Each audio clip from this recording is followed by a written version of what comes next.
Hello folks, this is Zach with Elm Creek Homestead. I want to talk a little bit today about bale grazing and its effect on the pasture. We got this hillside here that, as you can see, is just not that good.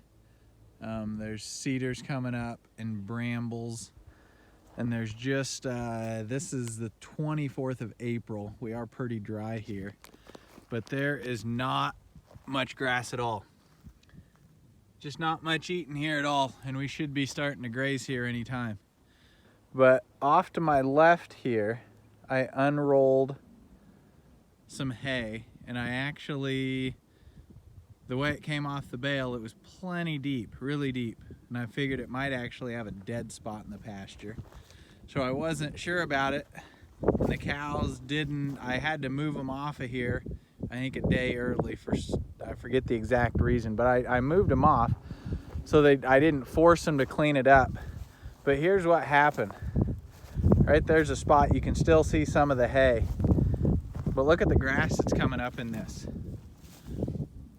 I don't know how well it's showing up on the camera, but that's the same ground, and I've got way more grass here. I don't think I wasted any hay.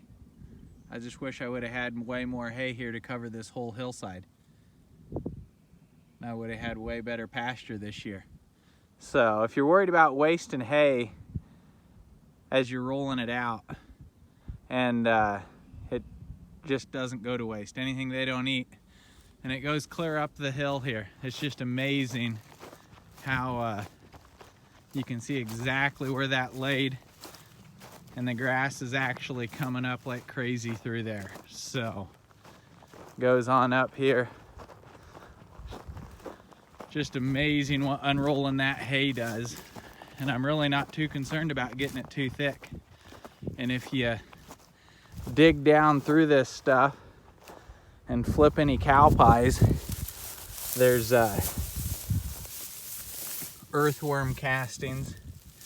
You can see them in there, and earthworms all underneath there.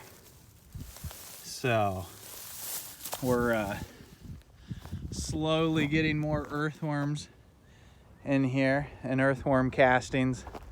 So we'll go up over this hill here,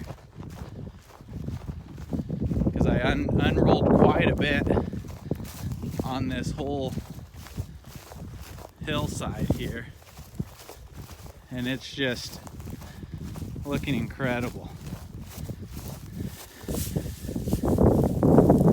The grass here is close to a foot deep in places, but I'm really hoping we'll get a good rain here. We had a drought last summer, so I'm wanting to get these pastures good and started before I start the cows rotating around them. So this knob here is a clayey, nasty knob that I've unrolled hay out the last couple years.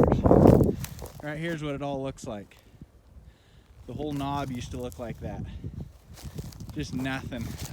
An old timer around here told me that that flat spot right down there, they came and dug down to the clay and hauled it up to Perry to build the school, is what he said. So this pile here, I don't know what they did with all the topsoil, because I'm not finding much topsoil in this pile. So I don't know if this was all the marginal clay before they got down to good clay. But I've been unrolling it, and here's what I'm getting up top here. It's a couple years of unrolling hay and getting better organic matter. This is what it turns out like. So I am definitely a fan of unrolling hay. It's working good. Some might think it might not look quite as beautiful with the brown spots in your spring grass, but I think it looks wonderful knowing what it's bringing. So the only I unroll all this with my tractor. I'd really like to get a Greg Judy Bale unroller, out here quite as much. But until then, I'm gonna keep doing it this way, because here's another spot you can see the green grass coming up in that strip and just down the hill from it. It's not anywhere close to as nice a grass. So just amazing at the effects of that. So I'm excited. If we get a little bit of rain around here, these pastures are going to explode. We got a chance of rain coming early next week, so we'll see. Hoping to get cows out on here before too long. So, and with that, I'll move along. So you all have a good day. We'll talk to you later.